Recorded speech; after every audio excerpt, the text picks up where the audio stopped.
Hello everyone, welcome back to another Raiders video. In this video, I'll be giving my Raiders 49ers game preview, so let's get into it. Of course, the season is pretty much over at this point. To go on to week 18 with a chance to make the playoffs, we would need to win. Not gonna happen. The Jets to lose, which could happen to Seattle, and the Dolphins to lose to New England. Definitely possible, the Jets and Dolphins losing. But us winning against this team, I don't know about all that. Week 16, a lot of the games actually went our way that we needed, besides our game, So you can't, even if all the miracle scenarios go your way, you still have to win your games, and we have not been doing that. So, and we're not going to do that against San Francisco here. I don't believe it. Now, I am going to watch this game and hope for a win. Why? Because I hate San Francisco and I like our team, of course. I still want us to win. The benching their card thing, it does not sit that well with me, but I'm pretty much over at this point. I'm still, I know what to expect from Stidham the next 2 weeks. He's not going to play well. The 49ers defense is very good.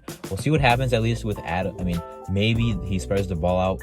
Maybe he locks in on Adams. That I don't really know yet.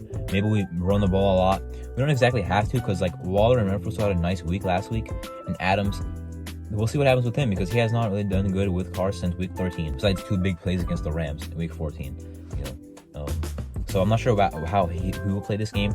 Jacobs, listen, he's pretty nice, but the 49ers have a stacked defense. I mean, he is, of course, very good, but they have a stacked defensive line, front seven, however you want to describe it. They have a very good defense. They're not just going to let Jacobs run all of them for 100 yards. If we're going to win this game, it's not because Jacobs will just go off. It could be one of the factors, but we need a lot more, including a good passing game. I don't see that happening either. Now, the thing is, they don't really have a corner that can stop Devontae one-on-one. The only guy that could do it was Emmanuel Mosley, but he's out for the year. But they can definitely key in on him and double team him, which if that happens, I hope Stidham has the confidence to rip the ball downfield to Renfrow, Waller, Matt Collins also. If you do that, that can make it a lot easier on our run game, because if we're just relying on our run game, we won't get it anywhere. Especially if we're playing from behind, the pass game won't get us back in the game.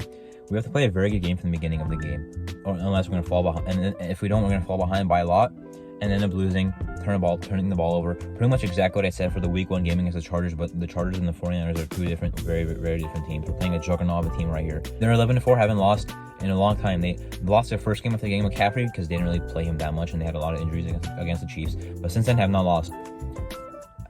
Good luck to us, I hope. I mean, their offense now, Brock Purdy, you can't just say, well, we have a huge advantage because they have the quarterback 3. He's still been playing well. He's in a quarterback-friendly system with Kyle Shanahan. He's still going to play well against, especially our defense. He's going to play. I've mentioned that a lot. Trevor Lawrence, remember him? He looked like a generational player against us. Remember Matt Ryan? You know how he got benched twice this year? Well, against us, he looked like his MVP self. Not MVP, but very good player. Baker Mayfield, do we remember that? Yeah. We will make Brock Purdy look good. I mean, he already has looked good, but we'll make him look even better. Washington's defense got messed up, and I believe they're ranked 4th in the league heading into that game. We're gonna get absolutely pummeled, but McCaffrey is also very good. That's who they'll utilize more. I'm not really worried about the Brock Purdy downfield type of threat, but I'm worried about checkdowns to McCaffrey in the receiving game and McCaffrey running the ball. Kittle, who can do it from any level at any time. You can get hit by Kittle, and Brandon Ayuk. They don't have Deebo Samuel, but they don't really need him. I mean, at least you have to worry about him, the threat of him running around all over the place making tackles. But Ayuk can do almost the same thing, maybe just at a worse level, a little bit worse. But he's still a good player. Although I called him overrated a couple of years ago.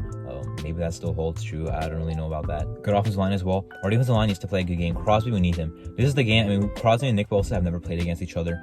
At least, I think they did last year in the Pro Bowl, but that's about it.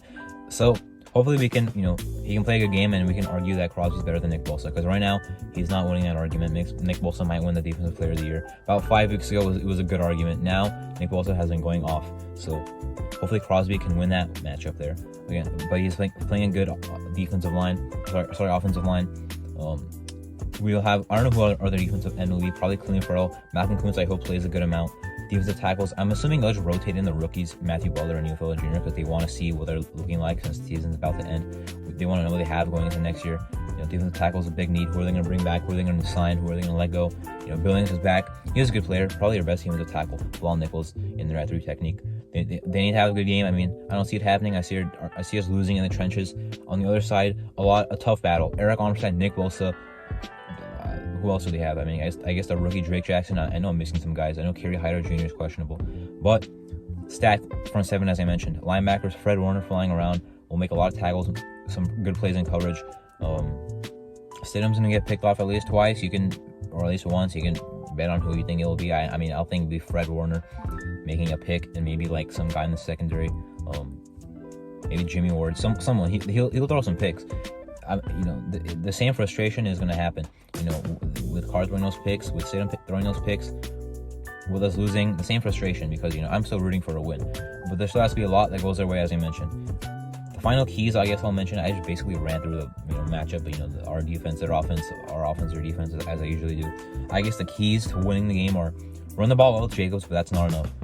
We need to air the ball out confidently, because we're probably not going to be in a defensive matchup with the 49ers. If we are, we're going to lose anyway. We need Stidham to air the ball out. Our defense has to make enough stops. I'm not going to get mad at our defense if they play a bad game. I mean, they should have won us. They literally played to win us the Rams and Steelers game. Our offense sold both of those games. Our offense almost sold the New England game by not doing anything in the second half until one drive at the end of the game. And our defense actually won us the game, literally, with the fumble recovery touchdown. So if our defense does not play well, I'm not going to be that mad at them. But they need to at least make some plays, make some stops. If our offense is playing well, and their defense at least make some of those stops, as I mentioned, we can at least win a high-scoring game, but I still don't know about that. We've not been good in high-scoring games. We're not going to have a lead. If we do, I don't trust us holding it. There are a lot of different reasons we can lose this game. Not many that we can win, but if we do win, a lot of things have to go our way to, find an improbable situation of winning the game. So, run the ball well, Jacobs, air the ball out, as I mentioned, get some stops, get some pressure. I don't really see that happening. I expect a game where we don't get much pressure, which has happened a lot this year. Zero sack games, as that's happened a lot. I expect Stidham to be under pressure a lot. I do expect him to move out of the pocket more. I do expect us to start the game out with some short passing, or actually no, I believe we'll start the game out with the offense we ran. Then when it doesn't work, then we'll do short passes. But then we'll be behind, and you have to throw deep. You'll throw some picks. Try to contain McCaffrey. We won't stop him, but try and contain him. Hopefully Kittle does not go off. Hopefully Brock Purdy doesn't have 300 yards, 3 touchdowns. So tough game. I love the competitive matchup, because this is a juggernaut of a team right now, and we're a team that's been struggling. But I like the competitive matchup. I'm curious to see how we do. I hope we play well. Even if we just play well against these guys, I mean, I will never be happy losing to the 49ers. But if we play well, I'll be pretty impressed by this team. They also have the coaching advantage as well. Kyle Shanahan is a good head coach. If we lose, not that big of a deal. If we win, wow, there would be a lot of talk about Jarrett Stidham as the franchise quarterback, even though he won't be, even if we win these next 2 games. I mean, if we win the next 2 games, then I guess it's like a 5% chance, but unlikely that'll happen. Regardless, see how the game goes. That was my Raiders 49ers game preview. I'm Arthur, and thank you for watching.